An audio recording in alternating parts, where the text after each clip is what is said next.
Menos incisão, mais precisão. Salvata Cast no ar.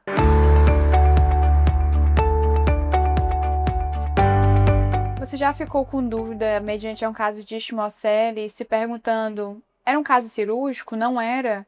Caso fosse cirúrgico, qual seria a conduta?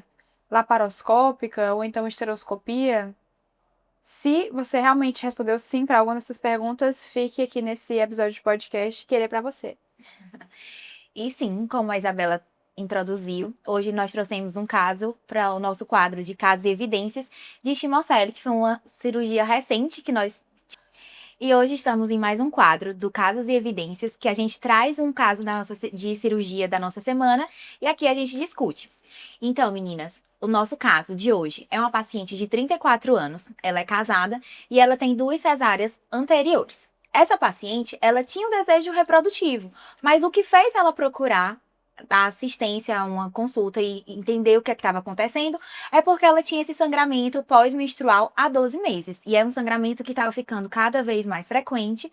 E só para a gente explicar, esse spotting é o chamado a menstruação de escape. Né? Que a gente sabe que não é aquela menstruação em si, mas é aquele escape que as pacientes chegam relatando pra gente. Então, começou há mais ou menos um ano e ela percebe que tá progredindo, né? Tá ficando mais frequente.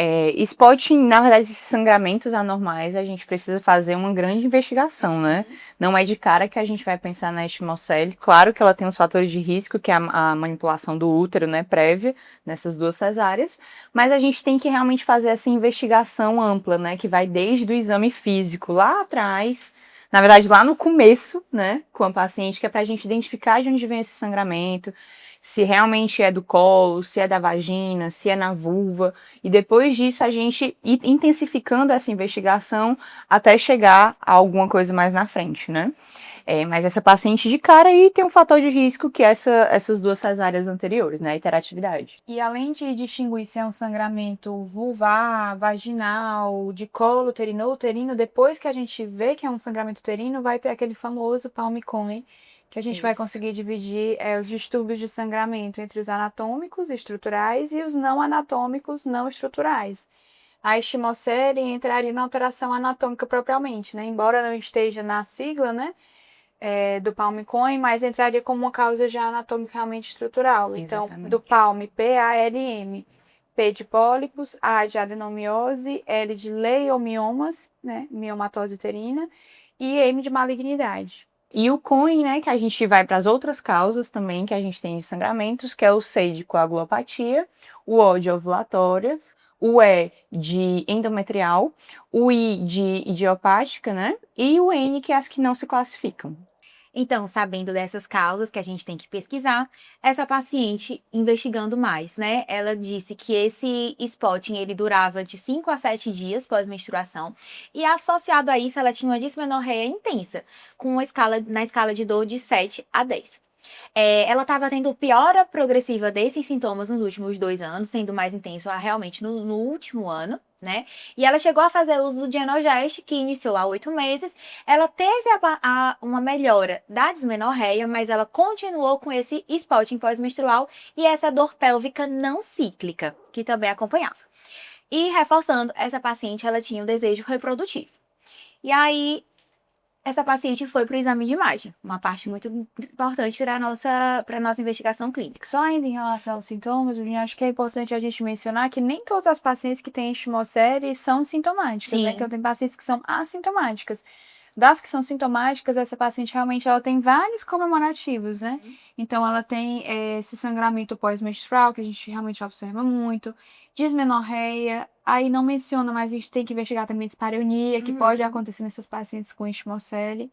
Né? Então, ela especificamente realmente tem vários comemorativos que chamam a atenção. E essa característica do spotting, principalmente intermenstrual, é uma característica bem comum da Schmollsell mesmo, né? Porque a Schmollsell até em outros países chama-se como um nicho, como se fosse um divertículo no útero. Então é um local ali que se acumula um sangue da menstruação mesmo, e aí eventualmente numa contração uterina eventual, esse sangue sai fora do período de menstruação.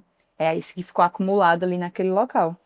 E aí essa paciente tem esse spot, né, esse sangramento de cor até mais escurecida, porque é um sangue velho, né, que a gente costuma dizer, e que é realmente intermenstrual. E puxando para essa fisiopatologia que você falou, é até fácil a gente entender também por que é uma causa de infertilidade. Sim. Porque esse nicho acumula esse líquido, que ele vai ser inflamatório, ele altera as características do muco cervical, consequentemente também vai alterar essa ascensão dos espermatozoides pelo colo Faz com que uterino. o ambiente não fique propício. Exatamente. Tanto quimicamente propício, né, quanto estruturalmente, porque eu vou ter um divertículo ali no meio de um endométrio que eu queria que estivesse lisinho, né, bonitinho, para receber o embrião. Então, para a gente continuar a investigação dessa paciente, ela fez a ultrassom. E na ultrassom a gente evidenciou que ela tinha esse defeito cicatricial na região ístmica, que era compatível com a istimocele, e ela tem uma profundidade de 7 milímetros, sendo que isso nem é o que torna importante para a gente. A parte importante é quando ele delimita essa espessura miometrial residual, que veio de 2,5. E aí é importante relatar que ela tinha esse espessamento nos ligamentos uterossacros, era paciente com queixas de endometriose também, né? E os ovários sem alterações. E aí a gente ficando mais atento a essa espessura miometrial de 2,5. O que é que vocês têm a me dizer? A gente vai levar essa paciente para uma cirurgia laparoscópica ou robótica, ou a gente vai tentar uma esteroscopia nela? Tá bem no valor limítrofe, né? Porque o que a gente vê na literatura é 2,5 a 3 para você decidir. Então, se o miométrio residual é menor do que 2,5 a 3, você vai pensar realmente em uma cirurgia minimamente invasiva de laparoscopia. Quase que ou mandatório, né? Assim, pelos últimos estudos. Se o miométrio residual for maior do que isso, aí você seria aceitável fazer por esteroscopia, né?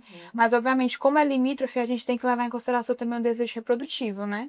Até porque o objetivo também é diminuir desfechos obstétricos negativos. E na esteroscopia, a gente não vai devolver esse miométrio residual a mais. Só vai tirar o nicho de forma que o líquido não fique acumulado lá. Então, esse miométrio é mais fino, né? Pra gente devolver um maior miométrio residual, né? Ficar com um miométrio mais robusto para tolerar uma gravidez, o ideal para ela seria ou uma robótica ou uma videolaparoscópica. Idealmente robótica, né? Perfeito. Então, olhando para essa restauração de anatomia, né? Foi escolhida a cirurgia de vídeo. E aí, laparoscópica ou robótica? Ah, sim. Como ela quer muito o desejo reprodutivo, né? A gente tem uma capacidade de uma cirurgia mais rápida, assim, com menos... tem menor tempo cirúrgico na robótica, né? Então, acredito que seria mais pela robótica mesmo. Mas nada impede de se fazer por vídeo. É super possível, No melhor dos mundos, assim, o que seria, né? A gente é fã da robótica. Exatamente. Só um adendo que a gente falou que interatividade é sim um fator de risco, e a gente sabe hoje em dia que está cada vez mais tendo uma prática para a gente reduzir essa possibilidade de formação de estimocele, né? Que é justamente durante a esterografia lá do útero nas cesáreas, a gente evitar aqueles pontos cruzados, né? E fechar o útero em 2 tempos. São 2 medidas que a gente pode realmente aderir na cesárea, que podem ajudar a prevenir a formação de estimocele. Claro, óbvio que não é uma garantia, né? Cada paciente tem uma cicatrização diferente e, de qualquer forma, eu estou manipulando aquele útero, né? Não é uma coisa natural, digamos assim, né? Não que seja errado, mas não é uma coisa natural. Eu estou cortando o útero, então ele vai cicatrizar e ele vai ter uma cicatriz. Essa cicatriz, dependendo de cada pessoa, vai ser diferente. Mas eu tentando fazer essas técnicas, eu posso sim estar reduzindo essa formação de estimocele. Porque realmente mais importante do que tratar é prevenir, né? Então, realmente fazer a sutura contínua em dupla camada já tem evidência científica que diminui a estimocele. E mais, né? Indicar cesáreas quando realmente necessário. Exatamente, então, isso é mais importante. Acho que essa é a principal prevenção. Porque como eu não garanto nem com essas diferenças, né, assim, que a gente citou, sempre indicar a cesárea do jeito correto, né? Da forma correta, é o mais importante. Uma cesárea bem indicada. Eu lembrei disso porque teve uma cirurgia com a equipe 2 até, que a gente fez uma correção de estimocele de um paciente que tinha feito uma cesárea há 7 meses, entendeu? E aí a gente fez essa correção porque ela tinha desejo reprodutivo, e esse bebê, infelizmente, foi a óbito, e aí ela tinha desejo reprodutivo rápido, e aí optou por fazer mesmo a correção da estimocele. Mas assim, uma cesárea há 7 meses já formou estimocele, e ela era G1, P1C. Então, assim, é uma coisa que a gente tem que realmente mobilizar, principalmente na residência, lá no comecinho, né, para as pessoas entenderem que essa manipulação diferente do útero durante a cesárea vai fazer uma diferença para essa paciente lá na frente, né? E realmente isso é muito assustador de você pegar um paciente com uma cesárea anterior. É. Porque a gente que dá plantão em obstetrícia já pega essas coisas também. Por exemplo, em um plantão eu peguei um paciente que tinha uma cesárea há 1 ano e 4 meses. Acabou que a gente decidiu por uma nova cesárea devido ao intervalo curto e tinha um maior risco de rotura. Quando eu entrei na cirurgia, ela estava com rotura parcial já aconteceu, uterina. já, é Só verdade. tinha a serosa uterina. Uhum. E ela chegou com 5 centímetros. Então, imagina você se confiar de que era só uma cesárea, intervalo interpartal menor do que 2 anos é uma indicação, mas é uma indicação absoluta. Enfim, essas coisas é que vão dando um pouco mais de medo, uma cautela maior realmente. E óbvio, sempre a decisão é compartilhada, né? Então, com essa paciente, a decisão foi compartilhada e que bom que nós concordamos Que foi pela pra cesárea. Porque realmente tinha só a serose uterina, dava pra ver o cabelo do bebê, antes mesmo de fazer a esterotomia. O risco da estimocele não é só antes, né, pra ter para engravidar. É também durante a gestação, né? Não é só infertilidade. Não é só infertilidade, é risco obstétrico mesmo, né? Exatamente. Além de que pode também aumentar o risco de ectópica na cicatriz da cesárea, né? Também. E é catastrófico. E é catastrófico. Em determinadas situações.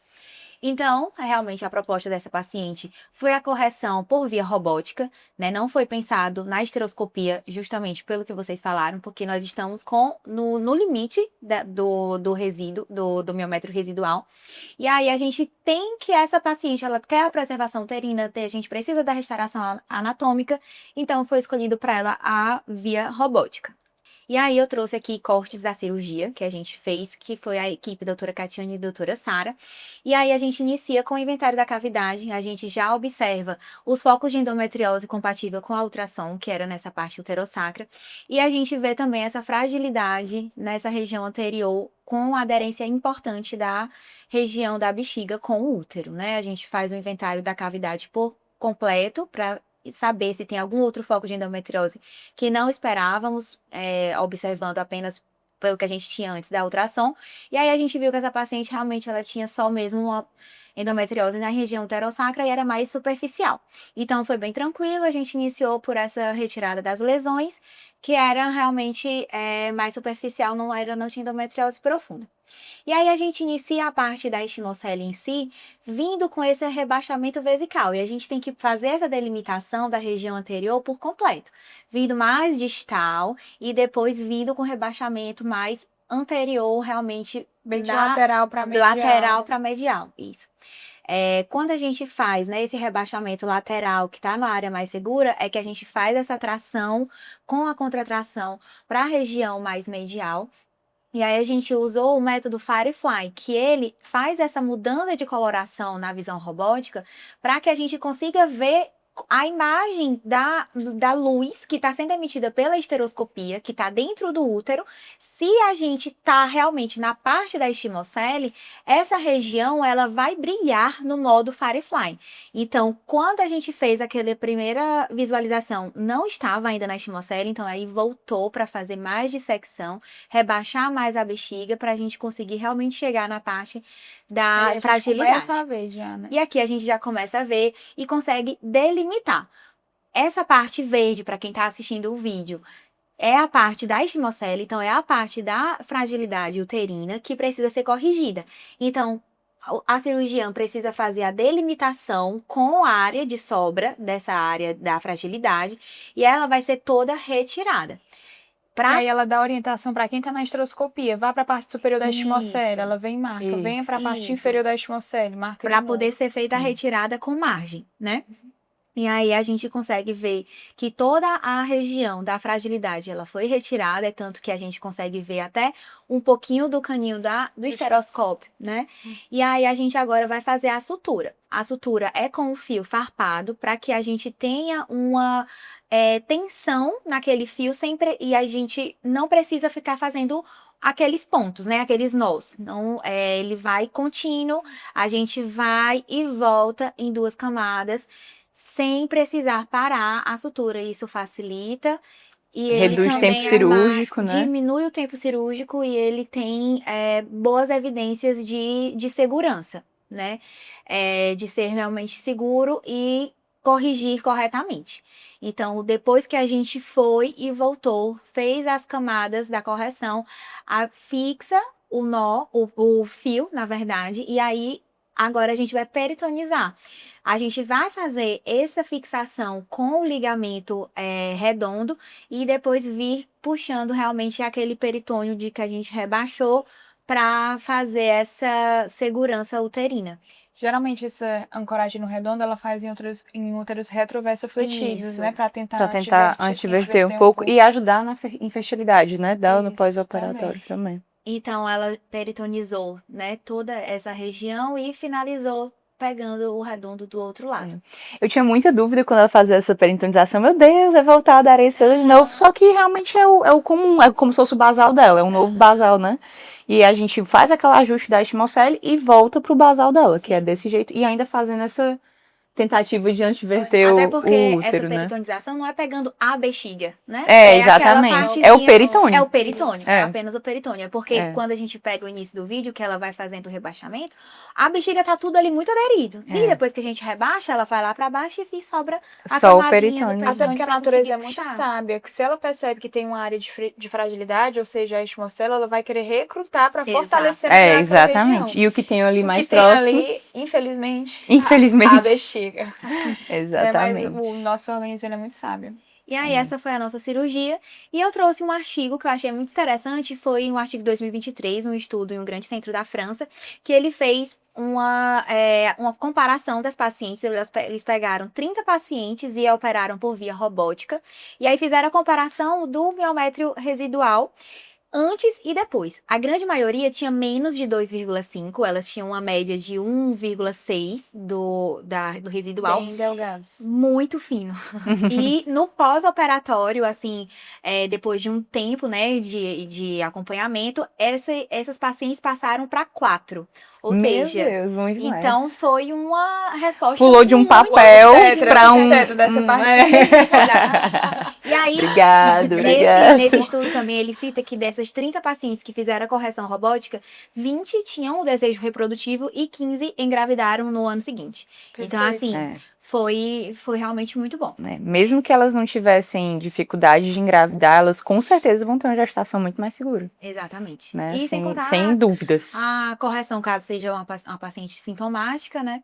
Exatamente. Da qualidade Acabam os sintomas, né? Exatamente. E aí, esse foi o nosso caso de hoje. Muito bom. Muito bom. Adoro.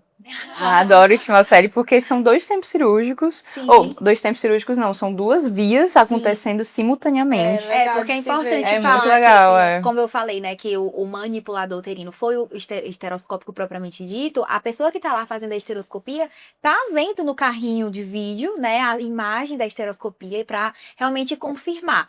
Tanto a cirurgiã do robô vai ter ali a confirmação do Firefly vendo a luzinha verde, quanto a pessoa que tá no esteroscópico consegue visualizar realmente de forma mais direta a região de fragilidade. Então, é uma dupla checagem do local certo. Exatamente. E depois que termina, é claro que durante a correção ali, quando a gente abre a estimocele e retira aquela parte não sã, né? Quando termina, a gente faz o teste do borracheiro, né? Fala, né? Que a gente insufla novamente o útero com o soro, né, da esteroscopia, para avaliar se não tem nenhum tipo de vazamento e também para avaliar a correção pela esteroscopia. Exatamente. Então é uma cirurgia completona, E adoro. aí, se tivesse alguma falha, sairia o soro, o líquido, enfim, que fosse injetado, exatamente. sairia na local da fixação, né? Fora E que ver como ficou o endométrio Sim. depois. E com o esteroscópio presente, também facilita com que você pegue só a parte anterior do miométrio. Uhum. Sem ele, seria mais fácil você pegar a parede posterior e fazer uma oclusão, né? Então, com o exatamente. esteroscópio também facilita você pegar só essa parede anterior. Pra não colabar, Não né, as juntar duas. Vai pegar só um. E a outra observação também é que enquanto você está usando o esteroscópio como manipulador, ou seja, no fundo uterino, a gente desliga a ótica, porque o calor da ótica poderia ter uma perfuração exatamente. uterina, né? Então fica ligando e desligando. Ele continua como manipulador, mas liga e desliga tanto a luz quanto o soro, né? Porque Isso. Ele só é ligado, a vazando. gente só liga a luz do esteroscópio na hora que a gente liga a função do Firefly, que a gente precisa, né, Dessa visualização. a luz. E é isso. Esse foi o caso de hoje. E nos acompanhe para novos casos. Tchau, tchau. Tchau, tchau. Tchau.